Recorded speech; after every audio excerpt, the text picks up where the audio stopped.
Hello, what's up mga ka-money magnet? Alamin natin ang mga dahilan kung bakit kami namalas sa iyong mga tahanan. Ano-ano ba ang nagdudulot ng kamalasan? Alamin natin at tanggalin natin ito sa ating mga bahay para sa ganoon hindi na tayo malasin sa ating buhay. At nang sa ganoon ang buhay natin ay pasukin ng maraming blessing at hindi kamalasan. Tanggalin ang kamalasan, papasukin ng swerte, siksik, liglig, at nag-uumapaw. Kaya naman isa-isahin natin ang mga bagay na nagdudulot ng kamalasan sa iyong tahanan. Ang una sa listahan ay walang iba kundi ang ladder sa iyong tahanan. Ginagawa mo pa itong display, pero hindi mo ba alam na ang ladder na yan, kahit gaano pa kaganda yan, ay hindi dapat na nasa loob ng iyong tahanan. Nakapagdudulot kasi ito ng kamalasan. Maaari itong magpasok ng matinding kamalasan sa iyong buhay, bagkus dapat mo na itong alisin kahit gaano kaganda yan. Kung ayaw mong ang kamalasan ang mamayani sa iyong buhay. Ang mga ladder kasi ay may kwentong taglay kung saan ang sumpa ay naipapasok din sa iyong tahanan. Alisin ang tanggalin para maalis din ang kamalasan. Marami ka bang mga kahon sa loob ng iyong tahanan? Para bagang ayaw mong itapon ang mga yan. May sentimental value nga pagdating sa loob ng tahanan.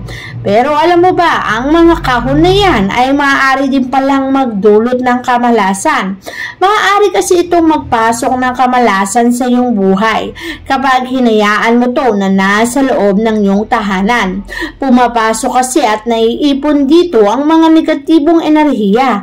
At kapag ang negatibong enerhiya niyan at dumami, dadami rin ang taglay nitong kamalasan sa iyong tahanan. Alam mo rin ba na sa harapan ng bahay, maraming mga poison arrow na tinatawag? Ang mga poison arrow na yan ay nagpapasok ng kamalasan. Ang mga poison arrow na tinatawag ay direktang nakaharap sa ating mga gate o sa ating pintuhan. Ang mga poison arrow na yan ay maaaring magdulot ng kalungkutan, kahinaan, pagdating sa karir sa buhay at kamalasan. Kaya naman, anumang bagay na direktang nakatapat sa iyong gate o pintuan ay dapat mo nang alisin kahit ano pa yan. Para sa ganoon, hindi maharangan ang pag-flow ng positive chi at ang positive chi ay direktang tumama sa iyong tahanan at pumasok sa loob ng bahay. Para sa ganun makapagdulot ito ng kaswertihan at hindi naman kamalasan. At ayaw naman natin na kamalasan ang ipasok nito sa iyong buhay, kaya mas mainam na ang mga poison arrow na yan ay tanggalin mo na sa loob ng iyong bahay. Isa pang bagay na maaaring magdulot ng kamalasan ay ang kamang magkatabi sa loob ng kwarto. Maaari kasi itong mag-block ng pag-flow ng enerhiya sa magkabilang gilid ng kama. Mainam kasi na ang flow ng enerhiya ay nakakadaloy sa bawat sulok ng mga kama na yan. Para sa ganon, ang pag-flow nito ay patuloy din ang pag-flow ng blessing sa iyong tahanan. Hindi rin maganda na ang salamin ay nakatapat sa higaan kung saan kita kayo habang kayo ay natutulog. Maaari kasi itong makapagdulot ng kamalasan at ayaw naman natin ang idulot sa ating buhay ay kamalasan, pangangalunya o pangangapit ni naman sa inyong mag-asawa. Huwag mong hayaan na nakikita ka habang ikaw ay natutulog sapagkat magre-resulta ito sa hindi magandang resulta na pagsisisihan mo balang araw. Kaya walang masama sa pag-iingat, takpan o kaya naman alisin sa harapan ng higaan. Alam mo bang ang mga bagay na basag na ay hindi na maganda na nasa loob ng ating mga tahanan? Kasi naman nakapagdudulot na to at nakapagpapasok na to ng negative energy.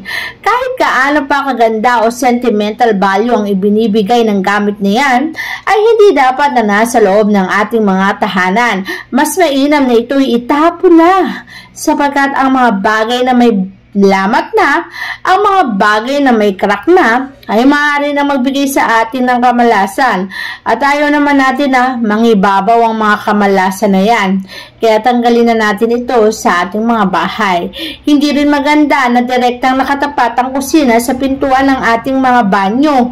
Kasi naman, pag flow ng energy, lalabas agad at hindi na mag-stay sa tahanan mo. At ang mangyayari at magresulta ito sa pagkawala, pagkaubos o kaya naman ay hindi pagka-asenso. Kaya tanggalin mo na para hindi ka malasin. Pagdating naman sa water element. Alam mo bang ang water element ay tinatawag na pera? Katumbas kasi na to ay pera. Kaya hindi dapat napapailaliman sa ilalim ng hagdanan. Hindi mo dapat inilalagay ang mga water element na yan sa ilalim ng hagdanan. Maaari kasi itong magka-resulta sa pagkaubos ng pera na kahit anong pagsisikap ang gawin mo, palagi kang nauubusan. Palagi kang nasasairan. Palagi kang nasisiro. Yung pala, ang water element ay nasa ilalim ng hagdanan mo. Kahit anong water element ay hindi dapat inilalagay sa ilalim ng hagdanan. Mapaposet man yan, banyo man yan, o aquarium man yan. Basta't may water element ay wag na wag mong ilalagay sa ilalim ng hagdanan para hindi magdulot ng kamalasan. Isa pang bagay na tinatawag nating poison arrow ay ang mga naglalakihang puno sa harapan ng ating mga bahay. Alam mo bang ang mga naglalakihang puno na yan ay tinatawag na poison arrow dahil nagpa-block siya ng positive energy. Sa sobrang laki ng puno na yan ay halos nahaharangan ang iyong bahay at nagiging madilim. Ang isa rin tahanan na madilim ay hindi napapasukan ng swerte na talaga namang nangingibabaw sa harapan ng bahay mo ay ang naglalakihang puno na yan. Kaya mas mainam na iwasan mo na yan para makaiwas ka rin sa maidudulot nitong kamalasan sa iyong buhay.